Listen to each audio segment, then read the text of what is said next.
First job, raise the fuel tank up out the way, undo the 2 bolts at the front and use your tank prop to support it, or an improvised one like a piece of wood. Just be careful if it's not the real tank prop. And then take a crosshead or a Phillips head screwdriver and work your way around all the screws retaining that airbox. They're long, they need to be fully unwound, but they don't need to be removed from their position in the airbox. You can leave them in situ if that makes sense.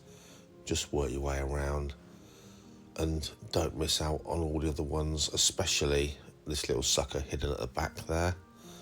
There's one on the corners at the back, but that one's easily missed at the back there. You'll certainly need a shorter screwdriver for that one. And don't forget, like I did, or don't miss this one deep down in that central hole, because that'll throw you off if you don't undo that little sucker. So the top of the airbox is off.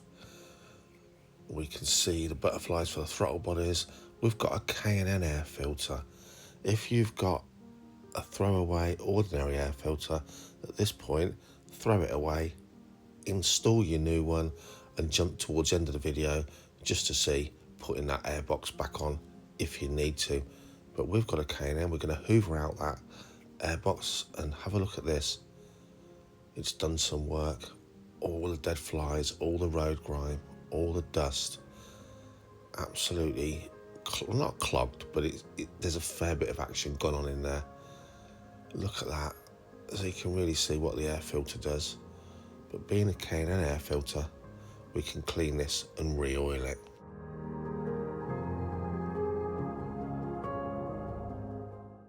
So we've got our K&N recharge kit, which comes with air filter cleaner and the oil. You must clean them, but you really must re-oil them with the right oil. The oil traps an awful lot of the fine dust. So just work your way around, just literally soak it and saturate it in this cleaning fluid. Obviously really saturate the incoming side where all the debris is, but soak it both sides. And then it says to leave it for 10 minutes to just soak in before hosing off. Now you can, if it hasn't come up to your satisfaction, you can simply repeat the process, soak it again, let it set in, hose it off again, but put plenty on, let it work its way in, leave it to do its magic, and then out with a hose.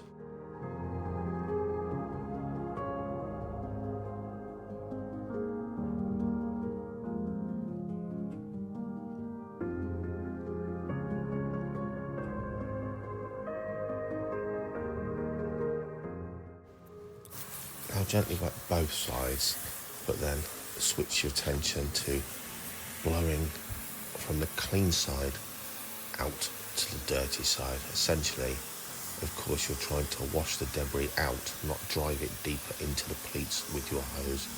So make sure you know which side is which. Don't use a pressure washer, don't have the hose blasting, but just have it vigorous enough that it's really working that debris back out from where it came in, and then just gently rinse the whole thing off. Take your time, but I say, don't have it on high pressure or pressure washer.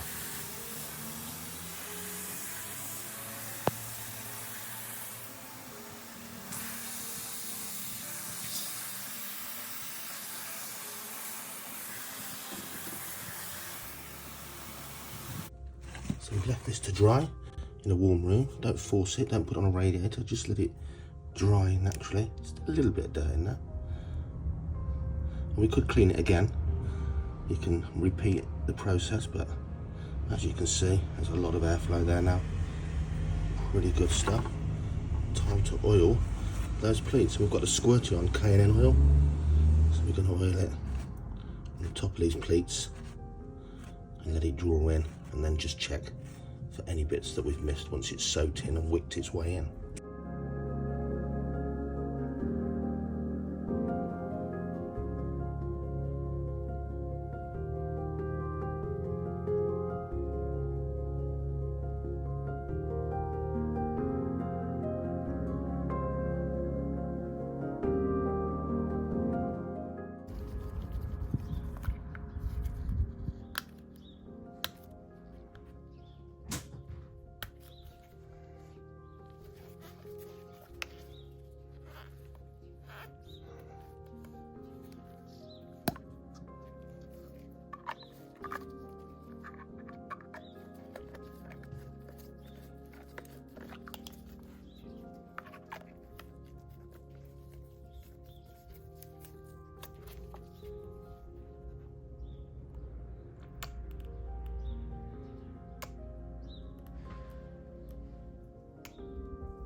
colourblind, so it's not as easy for me.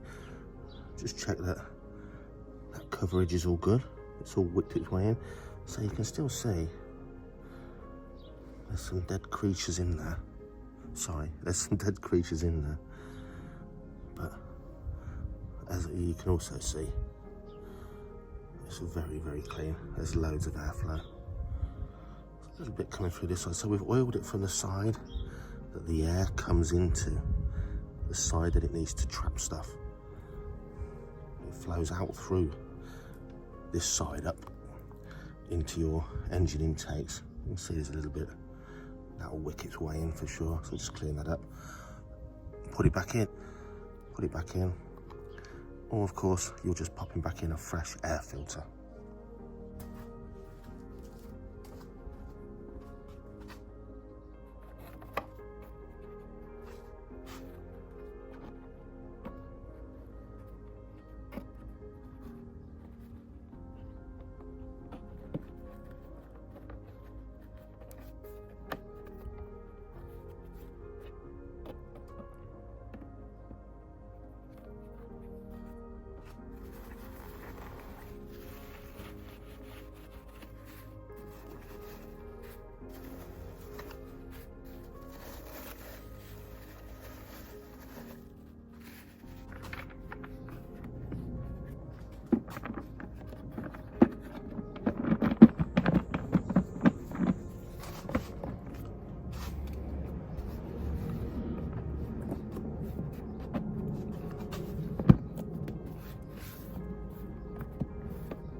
Remember, we've left all the screws in, so just wriggle that box down, let it push the screws back up out of its way. Do all of them, including that middle one and the one at the back. Check all your connectors. Job done. Lower the tank down, bolt it up.